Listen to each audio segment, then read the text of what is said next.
muna tunasar da kai ya kai dan uwa musulmi da ka sha azumin kwanaki 29 ko 30 da cewa manzo Muhammad sallallahu alaihi wa alihi wa sallama a cikin hadisin shi da ya inganta wanda al'imamu Ahmad da Muslim suka ruwaito shi ya ce mutumin da ya azumci watan Ramadana sannan ya biyo baya da azumtar kwanaki 6 a cikin watan Shawwal za a rubuta mishi lada tamkar ya azumci shekara guda dindi.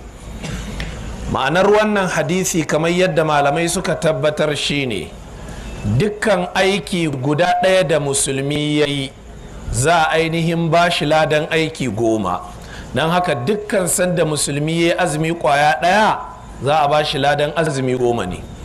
To idan musulmi ya azumi guda 29 ko guda 30 wato za a ba shi ladan kwanaki 300 kenan ko kuma kwanaki 290. Idan mutum ya samu lada na kwanaki 290 ko kwanaki 300 sa'annan ya zo ya azumci kwanaki 6 bayan sallah kafin watan sallar ya fita, shi kuma dukkan azumi ɗaya da ya yi daga cikin 6 ɗin nan za a ba shi lada 10. Kagan aka tattara ladan ya zama lada 60 kenan. Ma'ana musulmi zai waye gari yana da lada 350 ko kuma lada 360. Wannan ainihin lada ka tabbatar da cewa a ƙa'idar shari'ar musulunci matuƙar ba a yi ganganci ba a saka shegantaka ko yahudanci ko ra'ayi ko gargajiyanci ba dangane da harkar ganin wata. A cikin shari'ar musulunci in dai wata an gan shi gani na haƙiƙa har aka yi azumi guda 29 to ladan 30 ake sawa. Haka hadisin manzon Allah sallallahu alaihi wasallama ya ishara, malamai kuma suka fito da ma'anar karara. Karanta littafin Fathul Bari sharhin Sahihul Bukhari mujalladi na 4. Ma'ana idan aka ce an yi azumi 29 matukar 29 din nan ta tabbata 29 daidai ce aka yi, to ya tabbata ladan 30 din za a bayar.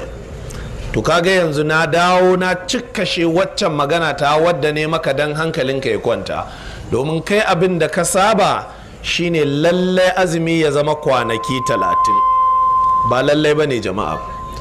Idan ba a ga wata ba to shine sai a cika shi 30, amma a ka'ida wata kwanaki 29 yake kasancewa, amma in ba a gan shi ba to sai ya cika 30.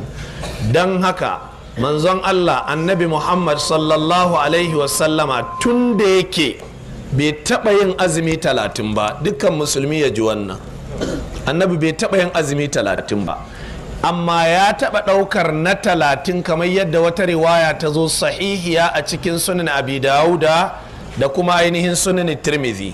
Har ya ɗauka rana tsaka sai wasu jama'a suka taho daga ƙauyensu suka ce su kam sun ga wata a daren jiya, don haka sun waye gari a yau dinnan har sun hau sallar idi a ƙauyensu. Manzon Allah sallallahu alaihi wasallama da ya ji haka ya sa aka yi shela aka karya azumi. To saboda lokacin sallar idi ya wuce tun da rana ta yi tsaka, sai annabi ya sa aka fita kashe gari aka rama wannan sallar idi.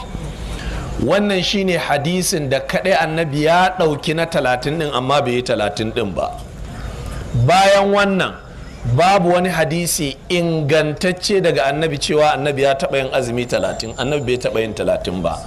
Sai dai ga wani hamzari ba gudu ba, ta iya yiwa ka je ka leƙo wani mataccen hadisi da ibn mas'udin ya ruwaito a cikin sunan tirmidhi cewa annabi sallallahu alaihi wasallama bai taɓa yin azumi 30 ba sai so 2. Wannan hadisi ne munkarun da'ifun jiddan. Ka karanta ainihin sharhin tirmidhi na malam Muhammad Abdulrahman al-Mubarak Fori, ba hadisi ne ingantacce ba. Don haka barin jaddada magana ta, annabi Muhammad sallallahu alaihi wasallama bai taɓa yin azumi guda 30 ba tun da yake azumin Ramadan. Kadai azumin da ya yi shine azumi guda 29.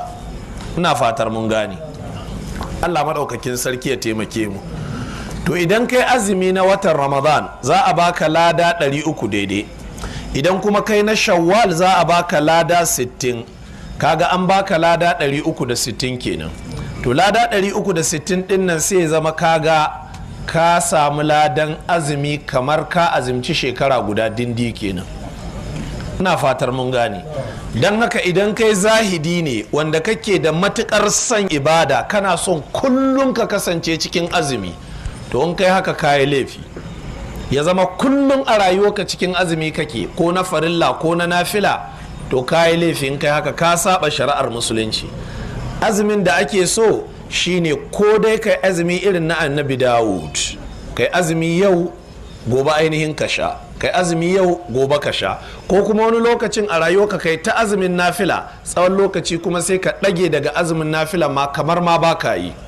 wannan ya zo a cikin hadisan manzon Allah sallallahu alaihi wasallama ingantattu a cikin sahihul bukhari da muslim. in kana son ganin su gaba ɗaya ka je ka ɗauki babin azumi cikin littafin riyadus salihin na al-imam an-nawawi, Allah ya gafarta mishi. sai mu dawo kan maganar da muke. shi azumin shawwal azumi ne wanda yake tabbatacce kamar yadda ka ji na yi bayani, amma imamu malik bai samu wannan hadisi da ya magana dangane da wannan azumi ba, don haka ya fatawa a cikin littafin shi da cewa ainihin ba a yin wannan azumi. wannan maganar kuskure ce daga imamu malik, ba magana ce ta ganganci ba, amma mu gare mu bai halatta mu bi ta ba. haramun ne mutum ya bi wannan magana. wanda di ya bi wannan magana bayan wannan hadisi ya tabbata ya inganta gare shi, to ya tabbatar da cewa ba imamu maliku yake bi ba, yana bin ainihin shaidan ne, domin babu wani dalili wanda zai kara waccan magana ta imamu malik. ya yi magana ne daidai da gwargwadon abin da Allah ya sanar da shi. yau da gobe da faɗaɗuwar ilimi ta bayyanar da wannan magana da imamu malik ya yi kuskure ce.